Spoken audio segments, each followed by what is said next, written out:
안녕하십니까. 아미타 부처님 극락세계를 발언하면서 연불 수행하는 광우 스님의 연불 시간입니다. 교재를 한번 펼쳐보겠습니다. 108페이지 임종시에 정념을 유지하라. 임종이라는 것은 목숨이 다할 때에 정념, 바른 생각을 유지하라. 여기서 말하는 정념, 바른 생각은 이제 연불을 뜻하는 거겠죠. 여기서 말하는 정념은, 바른 생각은 연불을 뜻한다. 그러니까 임종시에 정념을 유지하라. 목숨이 다할 때, 목숨이 끝날 때에 그때 바른 마음으로 연불을 유지해라. 이렇게 이해하면 되겠습니다. 이 두 가지 방법의 쉽고 어려움은 하늘과 땅만큼 차이가 크다. 이 두 가지 방법은 저번 시간에 배웠던 종으로 닦는 수행과 횡으로 닦는 수행을 뜻합니다. 요 앞에 다 나와 있습니다. 이제 종으로 닦는 것, 수직으로 닦는 것은 자력, 자신의 힘으로 한 단계를 밟아 올라가는 것이고, 횡으로 닦는 것은, 횡이라는 것은 수평으로 펄쩍 뛰어가는 겁니다.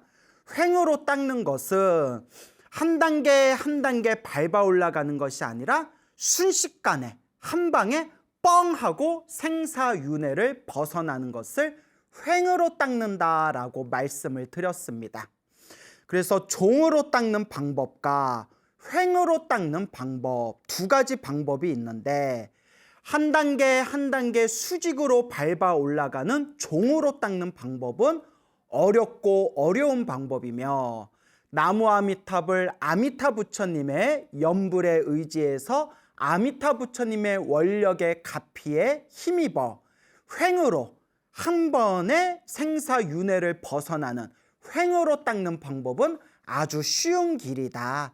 그래서 종으로 닦는 방법과 횡으로 닦는 방법, 두 가지 방법의 쉽고 어려움은 하늘과 땅만큼 차이가 크다. 한마디로 연불 법문은 누구나 쉽게 닦으면서 생사윤회를 벗어날 수 있는 가장 좋은 방법이다라는 것을 이제 앞에서 설명을 했습니다.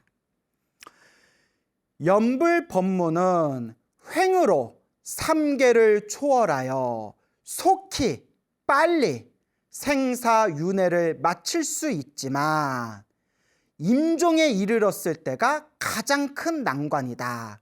우리가 이 연불 법문, 이 연불 정토법을 잘 닦으면 3계 윤회를 뻥 하고 한 방에 벗어날 수가 있지만, 여기서 가장 중요한 난관이 있다. 그것은 목숨이 다할 때, 임종시에 목숨이 다하는 그 임종할 때, 그 순간에 우리가 간절하게 나무 아미탑을 연불을 하면서 아미타 부처님 극락세계에 태어날 수 있도록 마음에 간절히 발언해야 된다.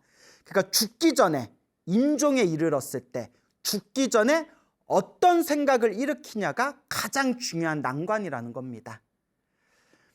평소에 깊은 믿음과 간절한 발언으로 진실하게 연불 수행을 하면 이의 일심불란을 얻거나 또는 사의 일심불란을 얻게 된다. 이의 일심불란이라는 것은, 이의 일심불란은 연불의 경지가 깊어져서 이제 연불하는 나와, 그리고 이제 연불의 대상인 부처님과 나와라는 그런 주관과 객관이 다 사라지고, 그리고 연불이라는 그것 자체도 다 사라지고, 오로지 맑고 깨끗하고 청정하고 투명한 그 마음이 이의 일심불란이라고 부르고요. 사의 일심불란은 마음이 하나로 집중되어 가지고 연불에 하나의 마음으로 집중되어서 아무런 흔들림이 없는 거, 아무런 망상과 잡념이 없고 오로지 연불 하나에만 쭉 집중하는 것이 사의 일심불란이 됩니다. 그러면 때가 이르렀을 때 스스로 알게 되고 정념이 분명해지고 어떠한 경계나 인연도 가로막지 못하고 편안히 왕생하게 된다. 평안히 왕생하게 된다. 극락세계에 태어나게 된다. 그러니까 항상 연불하라는 뜻입니다. 항상 지금 이 순간에도 아미타불, 아미타불, 아미타 부처님, 제가 극락세계에 태어날 수 있도록 저희들을 바른 길로 이끌어 주십시오. 아미타불, 아미타불. 지금 이 순간에도 한결같이 연불하라는 뜻입니다. 이와 같이 연불하고 연불하고 연불한 이 공덕의 힘으로 우리가 목숨이 다할 때 아무런 막힘 없이 자연스럽게 극락세계에 태어날 수 있을 것이다. 마치 손가락 튕기는 사이에 선정에 들어가는 것처럼 그렇게 보배 연꽃에 의탁하여 무거운 업의 짐은 세상에 벗어두고 그 정신은 극락정토에 깃들며 세 가지 불태를 원만하게 증득한다. 세 가지 불태 다 앞에서 배운 거죠. 자, 우리가 이와 같이 열심히 연불을 하면 살아생전에 지금 이 순간에도 한결같은 마음으로 연불을 하면 우리가 목숨이 다하였을 때 저 보배 연꽃, 아미타 부처님 연꽃 위에 왕생하게 될 것이다. 비록 믿음과 발언, 수행의 세 가지 자량을 갖추었지만 아직 일심불란을 얻지 못했다며 마땅히 조념연불로 전념을 유지하도록 해야 한다. 아직 일심불란을 얻지 못했다면 일심불란, 일심불란이라는 단어는 아미타경에 나옵니다. 아미타경에 나오는 표현인데 일심, 마음이 하나가 되어 불란, 안이불, 그 다음에 어지러울 란, 아무런 마음의 어지러움이 없이 오로지 연불에만 집중되는 겁니다. 마음이 하나로 통일되어 아무런 어지러움이 없이 아무런 망상이 없이 오로지 연불에만 집중되어지는 것. 그래서 이와 같은 일심불란을 얻게 되면 누구나 다 극락세계 100% 왕생할 수가 있다.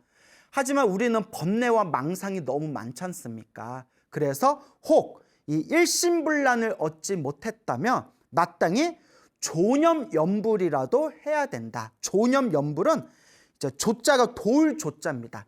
연불하는 것을 옆에서 도와주는 걸 조념연불이라고 합니다. 옆에서 도와준다는 뜻이 뭐냐?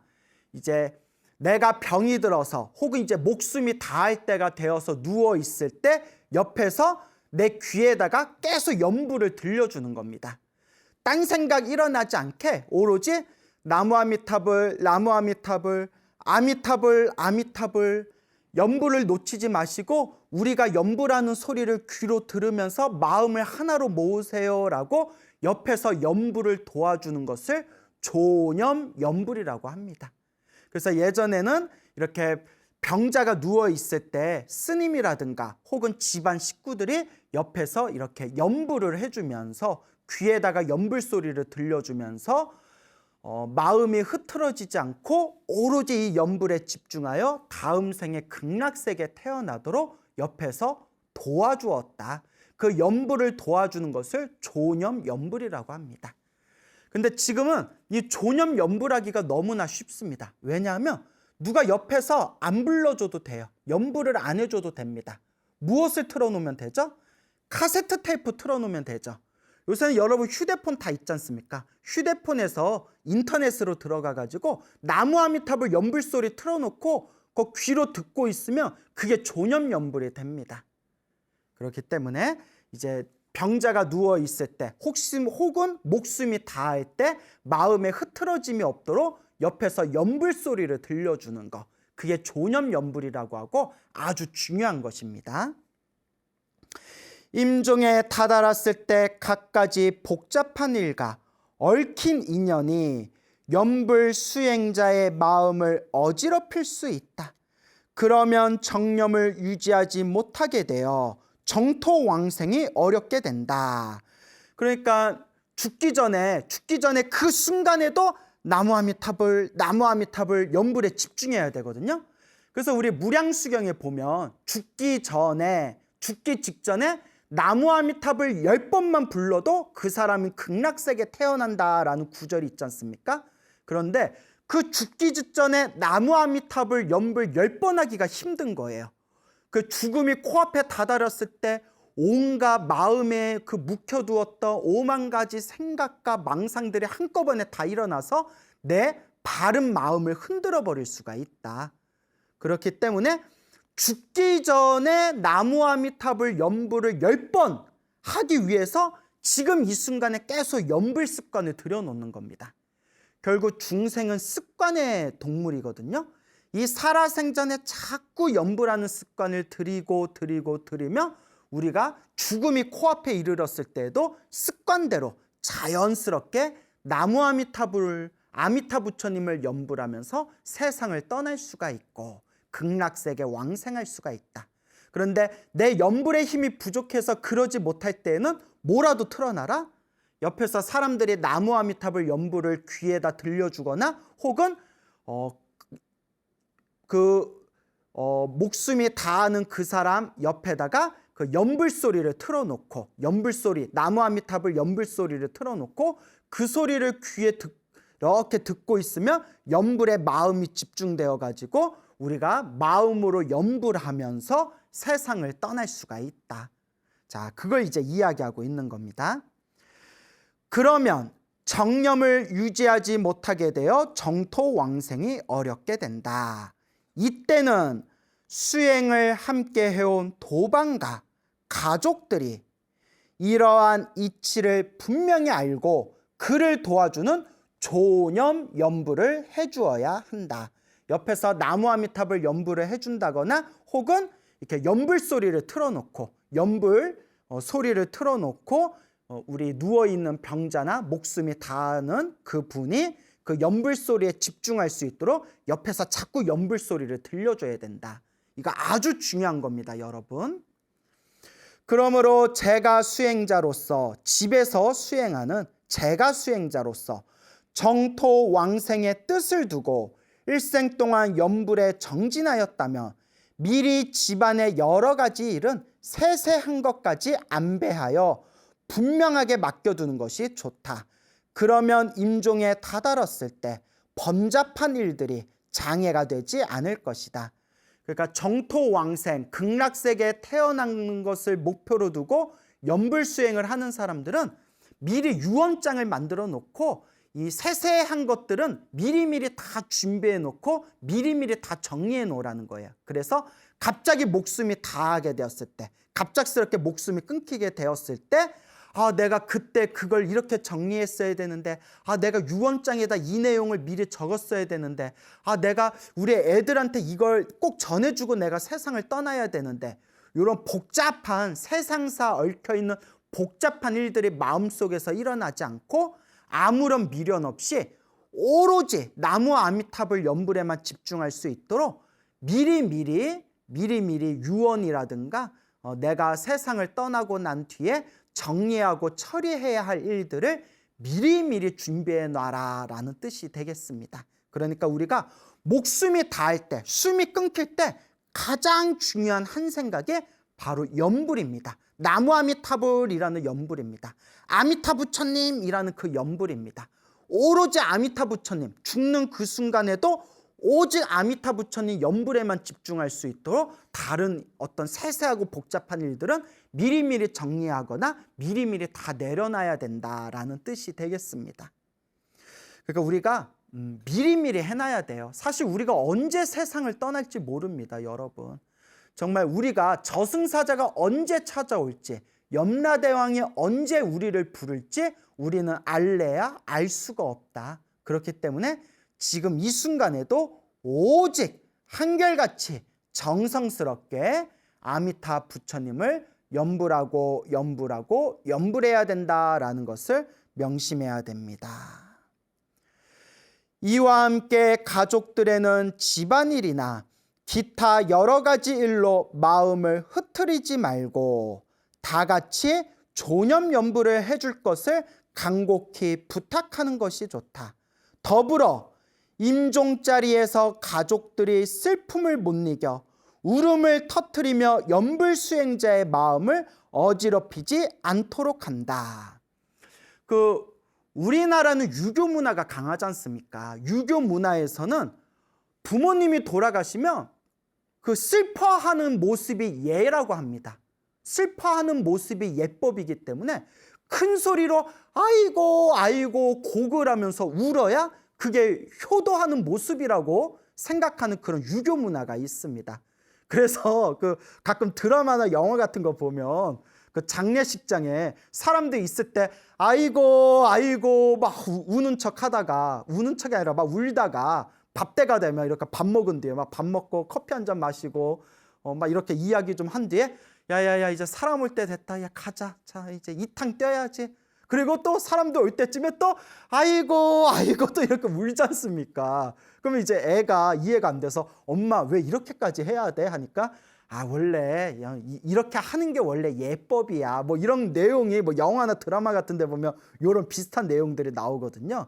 그러니까 어른이 돌아가시면 억지로라도 눈물을 막 흘리고 곡소리를 크게 내고 자손들이 막 찢어지게 슬퍼하는 모습을 보여야 효자답다, 효자의 예법이다.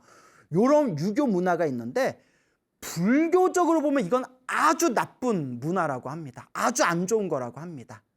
만약에 자손들이 막 슬퍼하는, 막 울부짖으면서 슬퍼하는 모습을 보이게 되면 이제 임종에 이르러서 돌아가시는 분이 그 가족과의 애착 때문에 울음소리를 듣고 마음이 막 흔들려서 순간 정념, 바른 생각을 딱 놓아버릴 수가 있고 놓칠 수가 있고, 또 숨이 끊겨가지고 영가의 상태로 있을 때 장례식 중에 자손들이 막 울부짖으면서 막 슬퍼하는 모습을 보면 이 영가가 가족들에 대한 애착이 생기면서 마음이 흔들려가지고 바른 생각을 놓쳐버려서 오히려 올바르게 천도될 수가 없다라는 내용을 불교 공부를 하다 보면 그런 내용들이 나옵니다. 그러니까 우리는 막 어른이 돌아가시고 부모님이 돌아가시면 막 울고 슬퍼해야 그게 올바른 도리다라고 알고 있지 않습니까? 여러분 똑바로 알아두셔야 됩니다. 불교는 그거는 잘못된 문화, 오히려 영가가 좋은 곳으로 바른 길로 천도하는데 오히려 나쁜 영향을 끼친다고 합니다. 그럼 어떻게 해야 될까요? 차라리 울부짖고 억지로 우는 시간에 염불을 한번 더 해줘라. 마음을 고요히 편안히 내려놓고 오로지 이제 막 목숨이 끊기려는 임종 직전에 있는 분 앞에서, 혹은 이미 장례식 중에 이제 영가, 이제 죽어서 영가로 계시는 그 영가가 올바른 길로 가기를 바라는 마음에서 차라리 간절하고 정성스럽게 마음을 고요히 편안히 염불을 해드리는 게 더 중요하다라는 것을 꼭 명심하시기 바랍니다. 그래서 옛날 큰 스님들 법문에 보더라도 우리가 그 영가천도할 때 막 울고 우는 소리 내는 거는 아주 안 좋다라는 내용이 큰 스님들 법문에 봐도 그런 내용들이 곧잘 나옵니다. 그러니까 여러분들 이제 확실히 아셨으니까 장례식장에서 막 울지 마시고 막 울 시간에 차라리 무엇을 해줘라? 나무아미타불, 나무아미타불, 혹은 지장보살, 지장보살, 간절하게 그 영가를 위해서 차라리 염불을 한번 더 해줘라. 그렇기 때문에 이 유교는 살아있는 사람들의 어떤 법률, 정치, 제도, 교육과 관련된 가르침이 유교지, 사람이 죽은 뒤에 어떤 영적인 세계에 대해서는 전혀 모릅니다. 깜깜합니다. 그렇지만 부처님께서는 완벽하게 모든 생과 사, 삶과 죽음의 이치를 부처님은 완벽하게 꿰뚫어 보셨기 때문에 우리 부처님의 가르침에서는 돌아가신 분을 위해서 막 울고 막 울부짖는 것은 오히려 영가들에게 나쁜 영향을 끼친다라는 것을 우리 부처님이 다 꿰뚫어 보신 겁니다. 차라리 영가가 좋은 곳으로 가기를 바라는 마음이 있다면 차라리 무엇을 한번 더 해줘라? 염불을 한번 더 해줘라 라는 것을 명심하시기 바랍니다. 아주 중요한 겁니다. 그러니까 돌아가시면 울지 마시고요. 울지 마시고 이렇게 연부를 해주세요. 연부를. 뭐 너무 슬퍼서 눈물이 이렇게 주르륵 이렇게 눈물이 뚝뚝 나는 것까지는 어쩔 수 없지만 막 억지로 막 소리 내면서 곡하거나 그거는 영가들한테 절대 좋은 그런 에너지를 줄 수가 없답니다. 차라리 묵묵하게 그렇게 그 영가를 위해서 정성스럽게 연부를 한번 더 해주시기 바랍니다.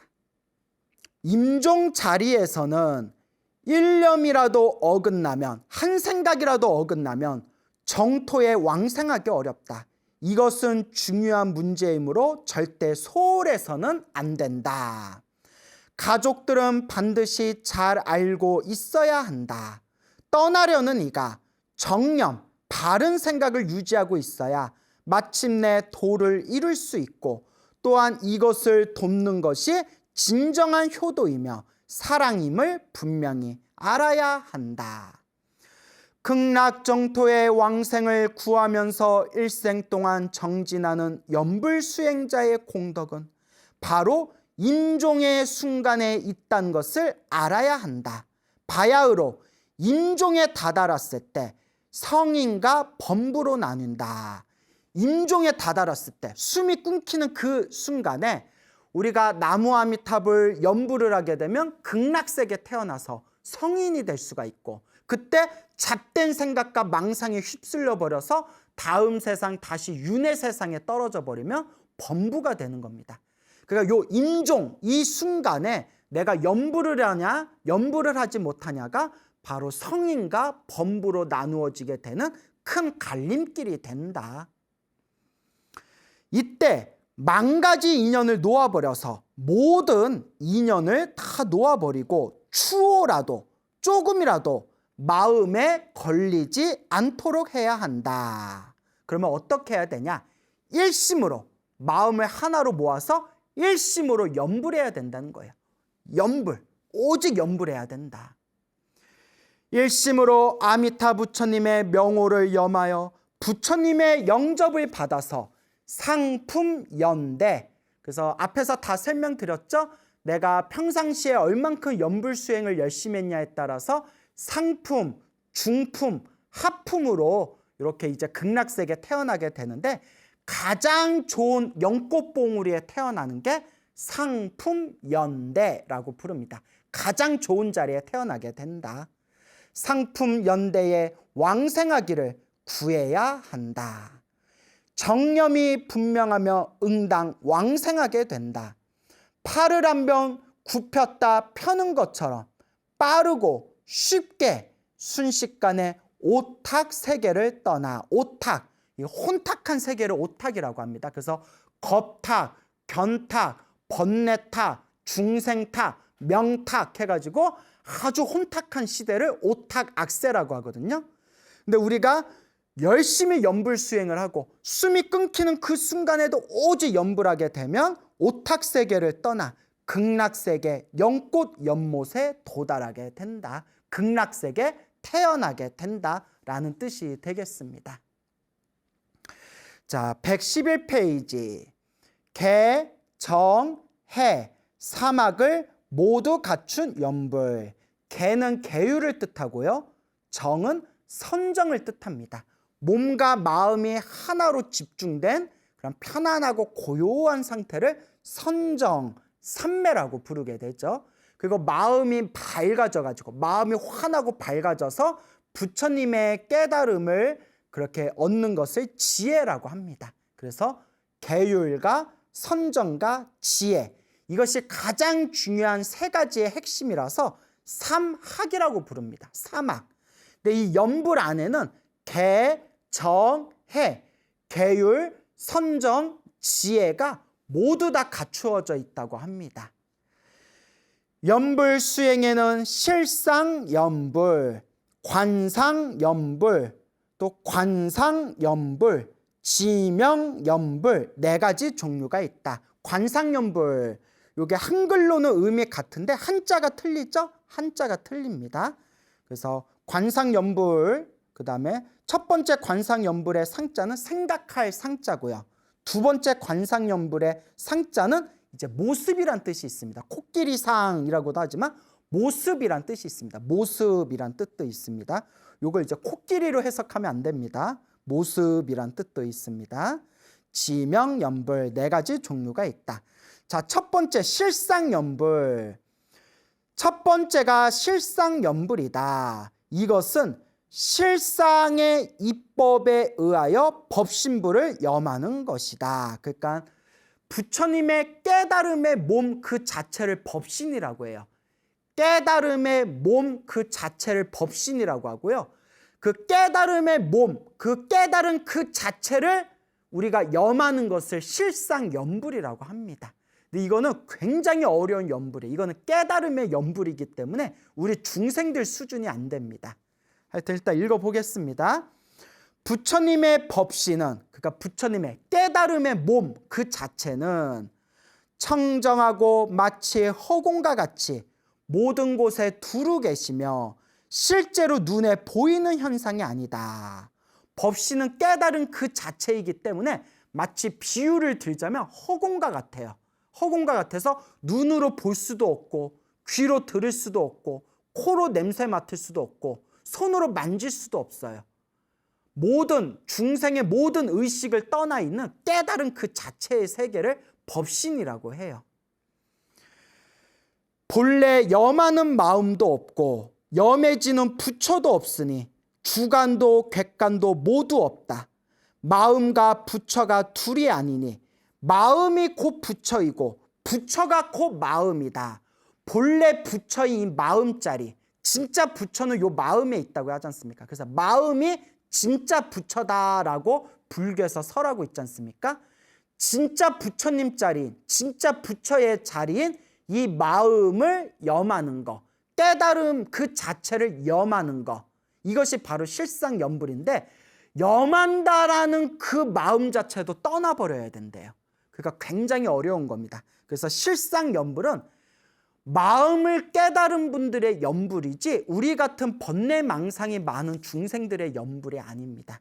그래서 실제로 이 연불도 수많은 파가 있거든요. 연불도 수많은 파들이 있는데 그 연불파 중에서, 연불의 학파 중에서 실상연불을 추구하는 파가 있는데 솔직히 실상연불을 한다고는 하지만 제대로 하는 사람들이 거의 없습니다.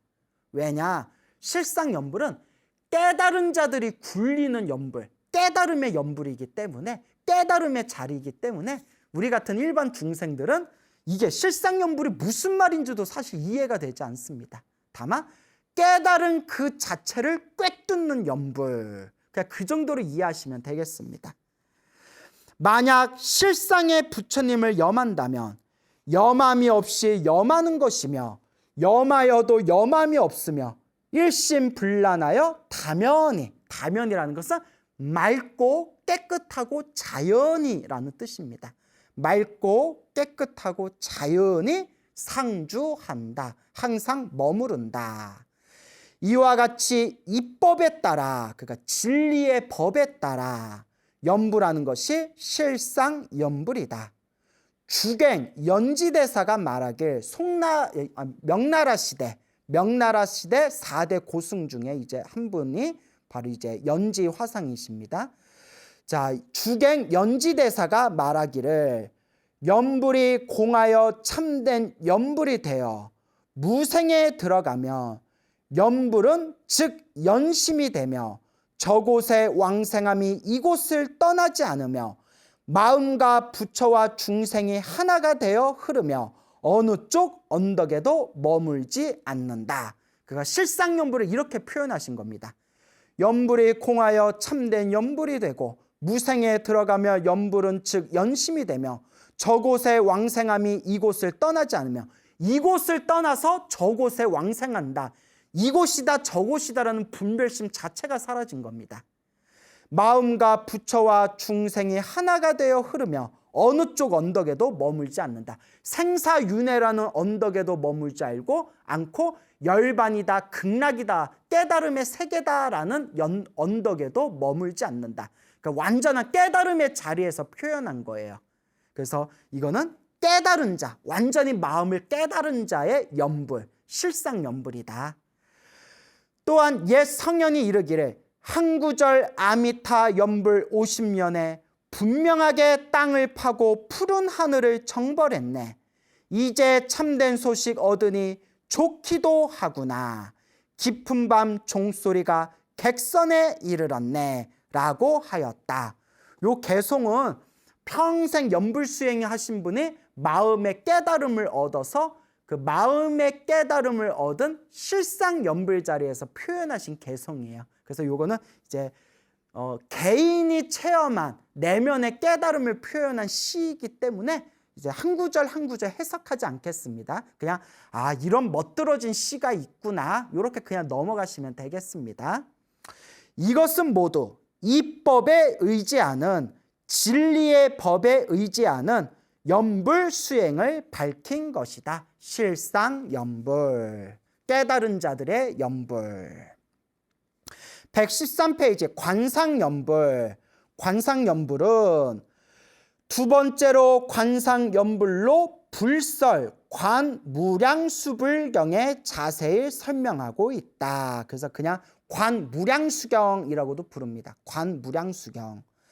마가다국의 왕비 위제의 부인이 오역죄를 저지를 아들을 낳았는데, 오역죄는 불교에서 가장 나쁜 죄업 5가지를 오역죄라고 합니다. 그래서 아버지를 죽이는 거, 어머니를 죽이는 거, 거룩한 성자인 아라한을 죽이는 거, 그리고 부처님 몸에 피를 내게 하는 거. 부처님은 아무도 죽일 수가 없거든요. 다만 부처님을 죽이려고 하다가 부처님 몸에 피를 내게 하는 거.